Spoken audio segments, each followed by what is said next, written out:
Welcome back, guys. This is the MMA neighborhood. What's good? I'm Devin. And I am Steven. And we're going over the post of UFC 271, Adesanya versus Whittaker 2. Woo. Yes, we had a rematch. It went down for the middleweight title, and it was a lot better than the first time. It went a lot longer. It went a lot longer. And before we get into that madness, though, we got some prelims you want to shout out, Steve-O? Straight up. First First of all, let's the go. women's flyweight bout, Roxanne Modafferi versus Casey O'Neill. That was Roxanne's retirement fight. You're trying to make me cry already? We didn't this fight card we didn't watch together, but we were texting throughout it. Sexting. And we were sexting throughout it. What's up, baby girl? Girl.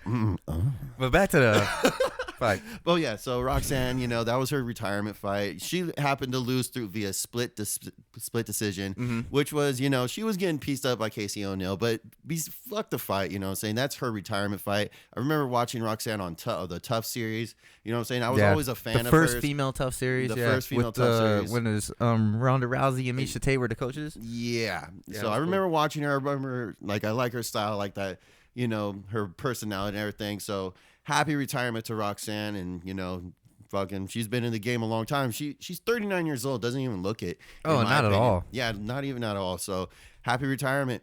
Good job. Happy retirement. It might have been the second Tough female show, but I know she's from one of the Tough. Yeah, so it was one of She's an OG, dude. Yeah. And she has over 40 fights.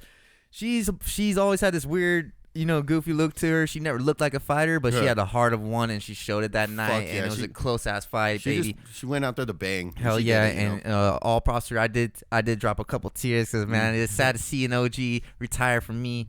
I just love the sport, and I love her smile, and I'm gonna miss it. I'm gonna miss that smile. And when Devin says he dropped a couple tears, he's fucking being 100% truthful. Yeah, baby, I ain't lying about that. He ain't being trying to be funny. He's 100% truthful. But congrats to whatever's next to her. Yes. So what do you got next, though, baby? Let's go. Shout out to Andre Arlovski for putting up another win. Yeah, a decision split win versus Jared. And that motherfucker's 43 years old. Yeah, another OG. On a 3-fight win streak. Still in going. the heavyweight. Still going, Get the fuck out of here. There's no stopping this fool. Who is he fighting next? Who's Andre go at next, baby? I don't even know, bro. He's not even ranked. Damn, really? Yeah, he's not even ranked. I guess so. I mean, sucks. give him someone Get him ranked. Give him ranked, baby. But dude, 43 years old, and he put on a hell of a performance. Yeah, they keep giving him young prospects, but he keeps turning the masses around, baby. Dude, so good shit on Andre, another OG. He's staying in the game, not retired yet. Fuck yeah! And then now we're gonna start the main event, the main card, here, baby. Now we're gonna start off with my boy Bobby Green versus Nasrat, aka Lil Kelvin Gastelum. Boy, my boy Bobby motherfucking the King Green, dude. Bobby Green looked clean. He was slick out there. He was ducking and moving, and he was grooving. He was busting up Gastelum Jr. all night with the straight jabs and the straight rights, dude. He couldn't even handle it. Gastelum Jr. couldn't handle the speed. He couldn't handle the jabs. Or the head movement. And it was a rough night for him. Find him. Yeah, he couldn't find him. And when he did, it was too late. And it was just a bad night for Gastelum and a great night for Bobby Green. The fans loved it. Sharing his name. Nasrat was not looking as clean as Green. Yeah. So what is up for Bobby Green next? But that brings me up. Have you heard? What's that? Benil Dariush hurt his ankle. He will no longer fight Islam at the lightweight. Okay. They're going to probably give it to Bobby Green. Really? That's the talks? That's the talk. He is on a 10-day notice, and they're thinking about giving it to Bobby Green. Well, I was hearing the fans wanted to see him in a 5-round event. In the main event. This is next weekend. Yeah. Next weekend. Not this Saturday, but next Saturday, I believe. That's a quick turnaround, man. Quick turnaround. But, I mean, he didn't take any damage. You know what I'm saying? He should be fine. He's already weight. He's already, did a training camp, whatever. So he should still be good, I mean, it would be cool. The only knock I have on it is that he's against Khabib Jr. over there, and it's not going to be a good fight for Bobby Green, dude. But you know what? He's 35. He's a little older, So 35, maybe even a little older. I can't remember. But, at this point in his career, he might as well just take the chances while he has them, I guess he's got a chance, but it's not like he has knockout power. It's a really bad matchup, in my opinion. He's going to probably get taken down and smothered real fast. Oh, know for sure. But you know what? We usually ask what's next for the winner. You know, that's I guess we already know what's next. So it's not 100% official as of right now. Right. But that is the talk of the MMA world. Well, hey, Bobby Green did look good. He deserves a top match. He looked clean. I just wish that Bobby Green would throw more uppercuts. Yeah. A few more. He didn't really start implementing those till the end of the second, third round. I was like, dude, that's what you need to, kind of do. But, well, I always say keep his hands up. But it might work for him for a takedown artist like Khabib Jr. It could. So we'll see what happens. It could. And now next, we have there was a change in the rotation, the lineup. Alexander Hernandez kind of bitched at, Dana White. Why the fuck am I on the early prelims? And they moved the Kyler Phillips fight down to the prelims, and they moved Alexander Hernandez versus Renato Moicano. There you go. And they moved him up to the main event card right after Bobby Green. So we got to see that fight on the main event card. Yeah, freaking Anthony Hernandez cried his way to the top, and and then he got dropped. Bam! First of all, I do say this. I did find it kind of weird that he was on the early prelims. I thought, he was coming off a win anyways, a pretty excellent win. Yeah. So I thought it was kind of weird he was on the early prelims. Maybe just put him on regular prelims, but that's just what I thought. Yeah. But they put him on the fucking main event card, so whatever. He's a Texas native, so I get his point on that part. However, I don't think he's that ranked. And hey, he got his wish, surprisingly, but be careful what you wish for, baby, because Moicano went in there and was getting pieced up in the first round. I'll give it that. Hernandez looked great in that first round. Alexander was he outstruck him quite by a bit in the first round, and it wasn't until the second round where Renato, that's when he really put together the hook, uppercut hook, yes, uppercut hook. That's it. And he did actually end the first round with the same type of slip movement, which he slipped and made a right hand and dropped Hernandez. And in the very beginning of that second round, he also does the same slip, drops Hernandez with that uppercut hook. And it was beautiful, baby. Yeah. And ends it with a rear naked choke, I believe. Yeah. Fins with submission. Yeah, second round submission, Yeah. Alexander looked pretty hurt, but now he's definitely going to be on the fucking prelims. Maybe even early ones now, baby. Shit. Back to the prelims, baby. But he did look good he had a 1 round shot. He looked good for a round. And Renato just had a good timing on that boy. His head movement was quite predictable. That's why Renato was that put together that 1-2 combination time and time again, back and back and back, and that's what dropped him. It was beautiful. He got his back, and then it was beautiful. You know what I'm saying? But Alexander needs to go back to the drawing board and kind of work on his head movement or his predictability. You know what I'm saying? Put something else together in his repertoire. And then now that he's been wiped out the way, now we have to move on to a more worthy fight to put on the main card, I should say. Oh, shit, yeah. And we got the middleweights. Yes. Bronson. Yes. Derek Brunson versus Killer Gorilla Jared Cannonier, baby. Yeah. This was basically for the next shot at the main event winner, which we'll go over later. But these guys had to put it on the line to make the boss say, hey, these guys should get the belt shot next. Yes. And one of them did. Yes. Oy. Now, let's go over our picks for real fast. Let's remind the MMA neighborhood, Steve-O, how this went down. So, I against my better decision, I'm stumbling over here because I kind of fucked myself up. Right. I like Jared Cannonier, but overall, I think Derek Brunson was going to be able to piece him up, take him down, and kind of wear his gas tank down, and basically get a decision win. And just going off the first round, I was fucking right. Yeah, and I was absolutely right. And I was shocked to see that Brunson was outstriking him and landing the better shots on Cannonier than Cannonier landing on Derek. You're absolutely right. Cannonier got fucking dropped in that first round. Yeah. He almost got choked the fuck out at the end of the first round. I think he got saved by the bell, dude. Saved by the bell. It's like you wrote it down, dude, and it was happening just the way you had it. Yeah. And then it turned around in that second, though, baby. The very early second, Cannonier let something hit Derek. I don't know what the fuck. But it was a nice right hand. Was it a right hand? Yeah, I glanced that chin, baby, and that's all it took, really. It was a breeze on the chin, baby. And then a little breeze. Then Derek fucking was like not the same anymore. He turned that dial down to like a 2, and he was super slow. No more takedown attempts. No more nothing. Bro, I'm sorry. There's Paul Acosta was trolling on this one, and he posted a video of this guy that looks like Derek Brunson. And he's like a crackhead running in the street like all day, but he looks all like rocked and shit. He's making all these weird movements. He's like, hey, let's what Derek Brunson is after the fight, dude. It was messed up, bro. Because Derek Brunson, he looked lost after this. He gets hit and he's lost in there. One hit, one time. Yeah, dude, he is in his daze and he's just so out of it. And Cannonier's just looking for that finish and eventually he ends up getting it. Yeah. And it was a beautiful KO from Cannonier. He drops Brunson on the ground and just finished with these nasty elbows, baby. Yeah, dude. And puts him away. The ref couldn't even stop the last two, bro. That was brutal. It reminded me of the Machida, so I'm sorry. Oh, my But the Machida, karma's bad. When he took out Machida, baby, I'm sorry. It was the same way. You gotta eat them elbows back sometimes. Yeah. So that brings a halt to Derek's fucking 5-fight win streak. Now it's official. His next fight, Derek Brunson's next fight, will be his retirement fight, win or lose, no matter what. That's going to be it for him. Damn. So who does he fight, you think? Ooh, didn't even think about that. He's probably going to want something, a more winnable fight, I would say. I don't know, man. I would say Costa would be a cool one. Nah, see, now you're taking Costa for all my other fight picks. I want Costa for everybody else but him, dude. Really? To be honest. Okay, then who should you have? Like fucking Vittori? Vittori. Yeah, I was thinking or that. Strickland.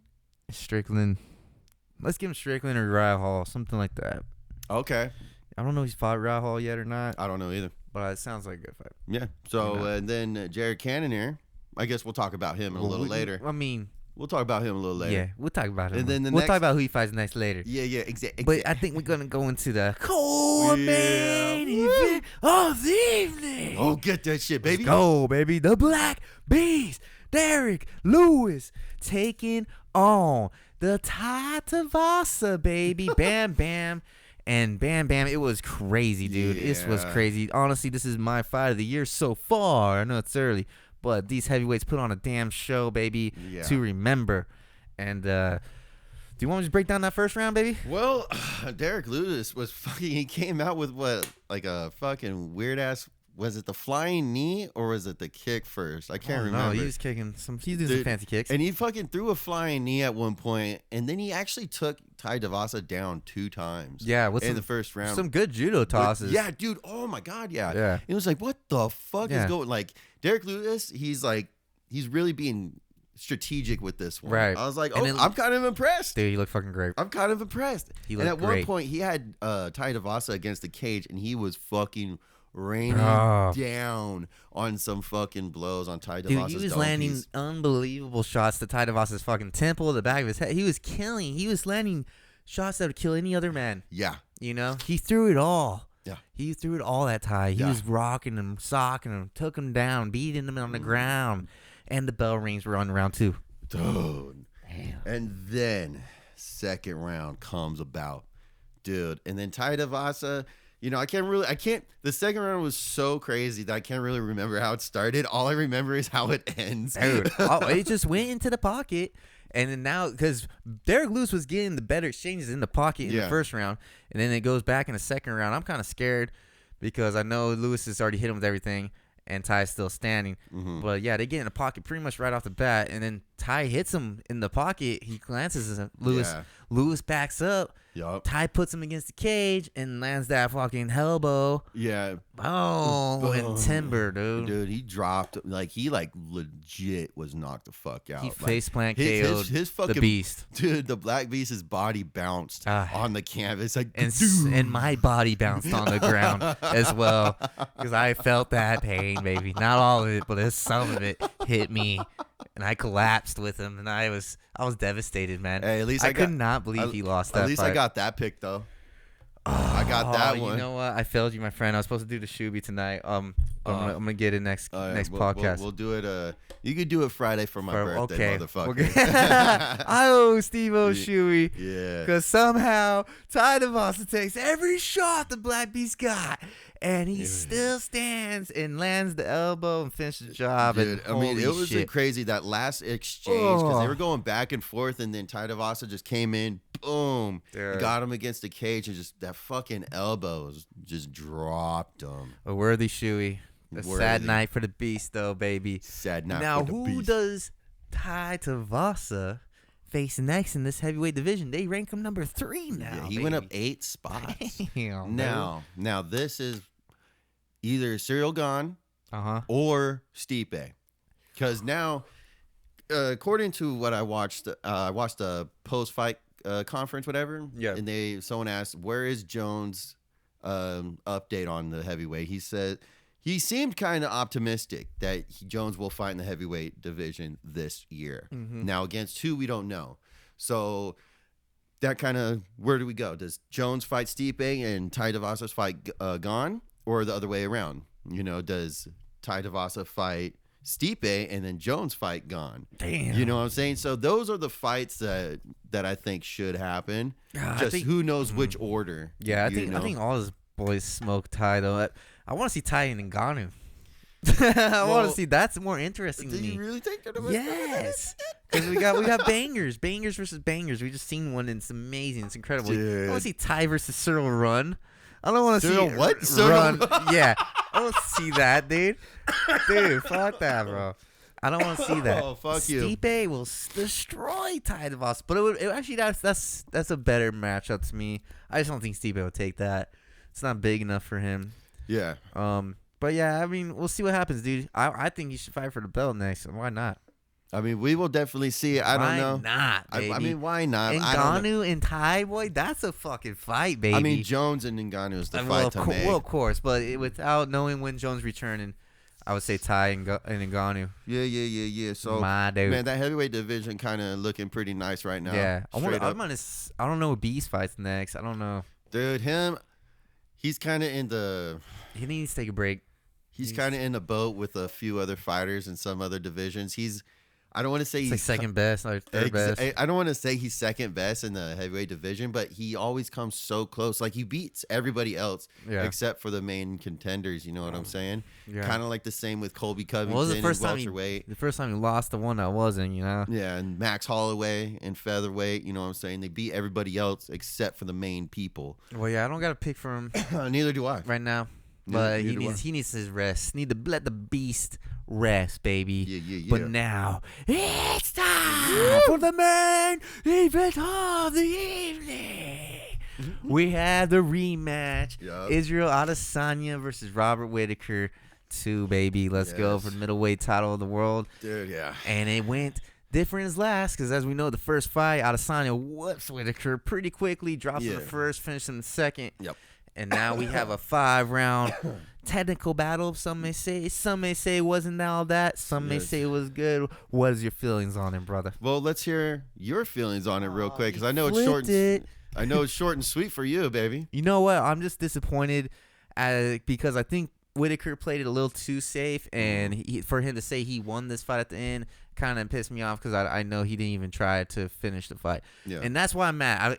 It's not that I wasn't It was a good technical fight, but neither guy really went for the finish. I'll give Adesanya more props for doing more significant strikes, in my opinion. Yeah. And dropping Whittaker in the first round. Adesanya dropped Whittaker. Yes. So we got that round.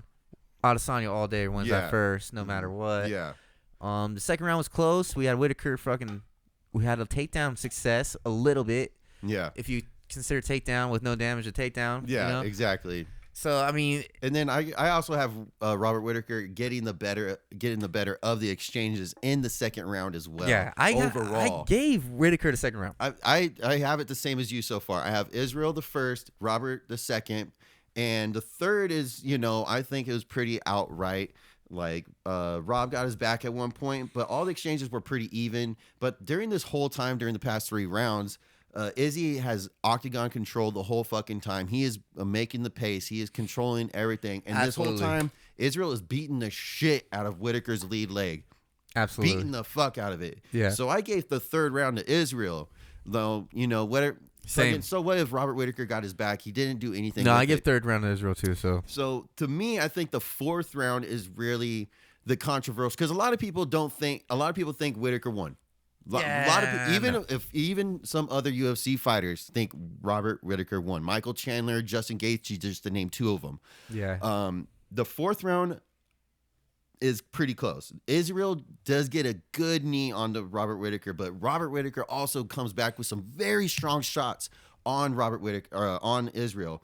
But Israel is using his footwork and his head movement, and he is making Whittaker miss a lot. You know what I'm saying? Mm-hmm. But going back to the takedown thing that you just said a couple minutes ago, Robert Whittaker kind of gets him down, and he kind of gets him in a rear naked choke, but not really.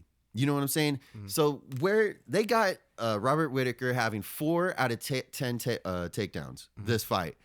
I rewatched this fight 3 times. Mm-hmm.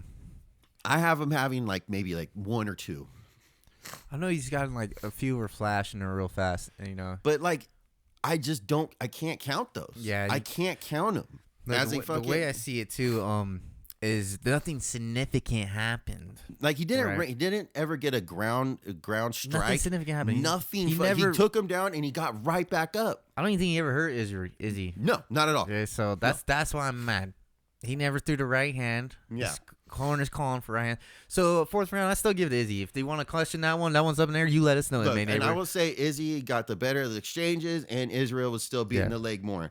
I also gave it to Israel, but I could see how people would give the 4th to Robert Whittaker. Right. I could see how, but I don't vote it like that.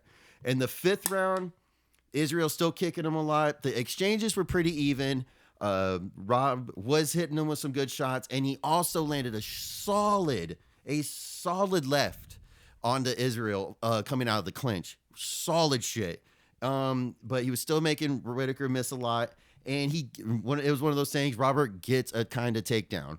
I would give it to Robert Whittaker, but just barely. Yeah, I think we judged it very similar on this one. We both give 2-5 to Whittaker. 1, 3, and 4 for Adesanya. Yeah. And you guys can debate 4th round for sure. We'd like to know your guys' opinion. Did you say 1, 3, and 5? No, 1, 3, and 4 for Adesanya, 2 and 5 for Whittaker. Oh, okay. Yeah. So if you guys want to know, let us know what you guys think about that 4th round. Seems controversial. So let's know. The whole fight seems, because some people are saying 2, 3, 4, and 5 was Whittaker. I was like, whoa, what the fuck are you guys watching?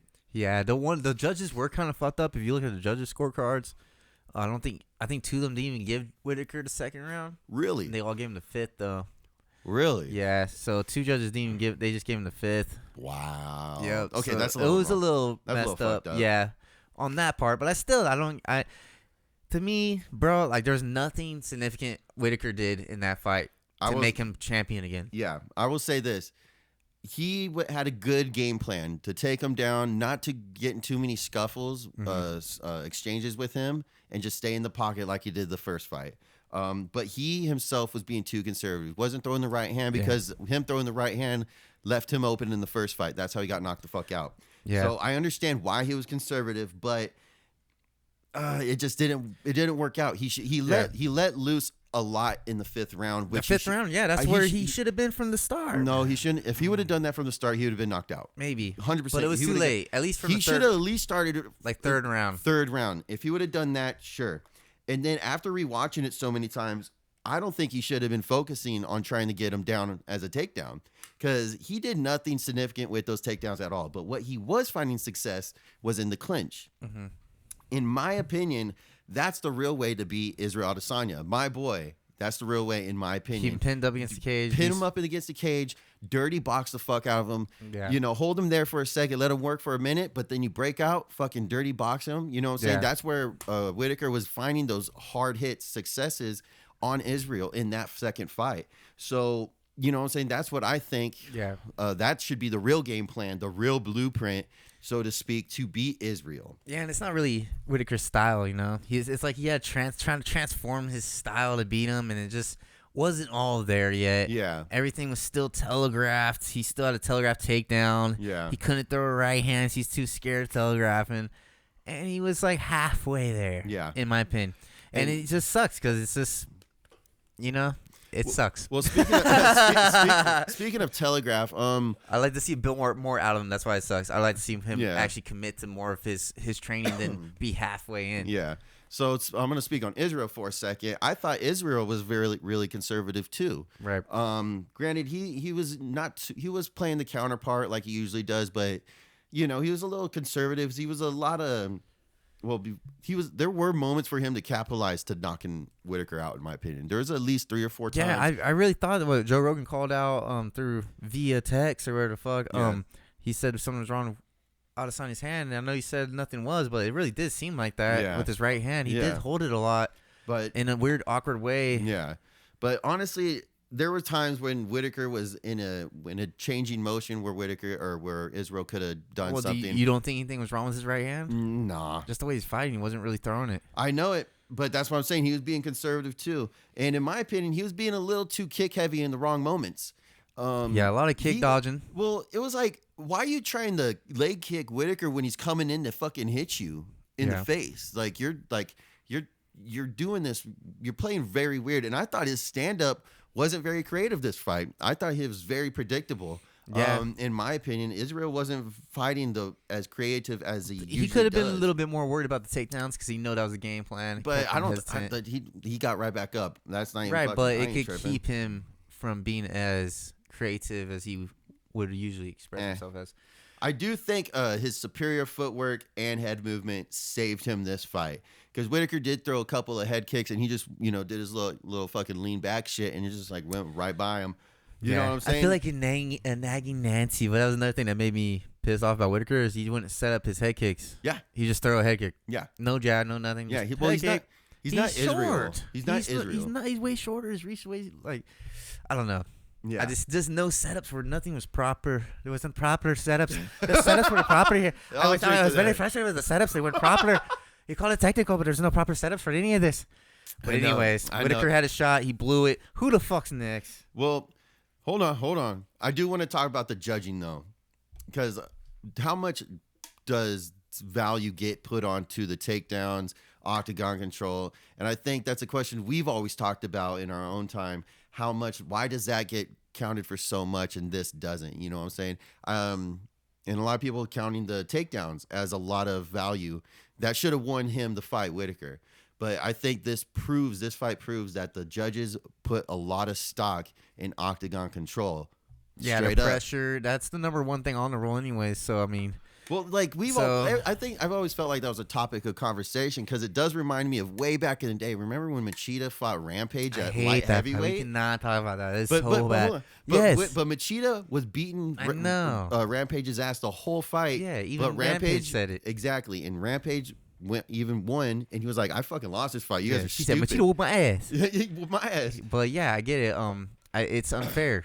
It's unfair sometimes. It's stupid. It is. So that's just what it reminded me of. But overall, I do get that. Like I think we just like the Davison and Figueiredo and Marino fight. Similar. Yeah. Davison kind of won because of octagon pressure. Yeah, I mean it was stupid like that. Well, Brandon Marino fucking won that fight. That's what I'm saying. But it's like a Machida and Rampage because Davison's more coming forward. But Machida was beating his ass the whole time. Machida dropped Rampage. Rampage didn't drop Machida. What am I talking about? What am I fucking talking about here? Take that back. Machida whooped his ass. Yeah. Anyways, so it's hard to tell what the judges are thinking at all times. Yeah, that's why, like Dana White says, don't leave it in the hands of judges. And Whittaker even said that when he was getting interviewed. He's like, you know what to say. Don't leave it to the fucking judges. He also said, I expected the belt too. Well, you know what? Look, a lot of people say. Hey, and so I don't want to see it. Okay, that's what he says. A third fight is inevitable. Now he better hope Izzy goes up one day. Well, because he ain't getting that belt for him, dude. If people are wanting to see a fucking fourth fight of Brandon Marino versus Figueiredo, get the fuck out of here. I would rather see a third fight of this than a fourth fight of that. Hands the fuck down. I disagree. Oh, shut the fuck up. Dog. You just want to see your boy get spanked again, it just was entertaining to me. At least I'd rather see Izzy move on to take on Jared Cannonier. Now we got a boy can put him out in one shot, baby. Now we got someone who's a killer, a real killer who's not afraid to throw the fucking right hand. He's gonna go in there and blast your boy Izzy's face off. Now we got a real fight. Now we got another shoey bet coming, and we just gotta wait for it to book it, baby. Shit. And then we got a real fight for Izzy. None of this rematch, baby. We got that fresh blood, that new blood in the block, baby. Tired of this rematch shit. So let's go. Dude, Devin, calm down with that fire, Kill a bro. grill, baby. Let's go. Damn. Woo. Man, I got to sip a beer real quick, Sip it up, man. Sip it up, because that's my next pick for Izzy's that's freaking next matchup. That's the only pick to fucking make, dog. Izzy called him out after the win, And it's gonna happen, baby, guaranteed. Dude, that's Killer Gorilla's got a way more powerful right, and it's coming, dude. Okay. We seen what happened to Derek Brunson. He looked like a crackhead on the street. Dude. Where the fuck he was at? Nah. Where he was. Where does Rob Whittaker go? I already thought about this one pretty hard, actually. Yeah? And it was tough, because, I mean, we could always try to give him that Randy Costa match. Randy Costa... Randy Costa? Paulo Costa. Why do they call him Randy Costa? I was like, who the fuck They used to call him Randy Costa, though. What the fuck is Randy? So Paulo Costa. Paulo Costa. We could give them Paulo Costa. They were originally booked and it fell apart. That one's cool. Or Strickland. Strickland too. Has Robert Whittaker fought Vettori? That too. You're right. So he has 3 fights. He's got great matchups, dude. We got great matchups left for him, actually. And I thought he was wiped out division, but actually he's got 3 right there. I kind of like the I kind of like the Vettori fight a lot. I kind of like that one. You're right. In my opinion, I think if Vettori could up his game a little bit. I know I was talking shit on him the couple podcasts ago or some shit like that. I was talking, but I think that'd be a good matchup. You're absolutely right. Vettori, Whittaker, Strickland, Costa. Ooh. Book it, Dana. Let's go. Book it, Dana, motherfucker. And Adesanya Canner, baby. Oh, it's coming, baby. Oh, that's going to be fire. Finally, middleweight's got a good mix-up right now, and it's hot. Brunson, sorry you're out, but it's still hot, dude. He's got one more fight. He's got one more, too, and we'll see who they match him up with. Fight. And we also got a welterweight battle coming up on the next pay-per-view, the next MMA podcast, neighborhood podcast. We have Kobe Covington taking on his old best friend and now enemy, Jorge Masvidal, baby. Jorge Masvidal, Street Jesus. I'm so fucking down for that shit. Hell yeah. It's going to be fun, dude. No belt online, all pride, but it should be a banger, baby. And that will be the next MMA neighborhood podcast. So do not miss that one. And, dude, make sure to leave your comments on what the fuck happened on 271. Be like, Steven, you guys are fucking stupid thinking Israel Adesanya won that fight. Devin, you're lacking on the McGregor impressions, bro. It was there, but I'm not even going to try it. It was proper. But yeah. But make sure to like, comment, subscribe here on the YouTube, Devin. Yo, MMA Neighborhood. And IG? MMA Neighborhood _Graham. Because we need you to comment. We need you to subscribe. We need you to like, hear us, vote. Fucking do all that shit because it's not the MMA Neighborhood without you. And I am Steven. I'm Devin. And we will catch you guys on the next pay-per-view, the welterweight, Kobe Covington versus Jorge Masvidal, baby. Let's go. Catch you later. Peace.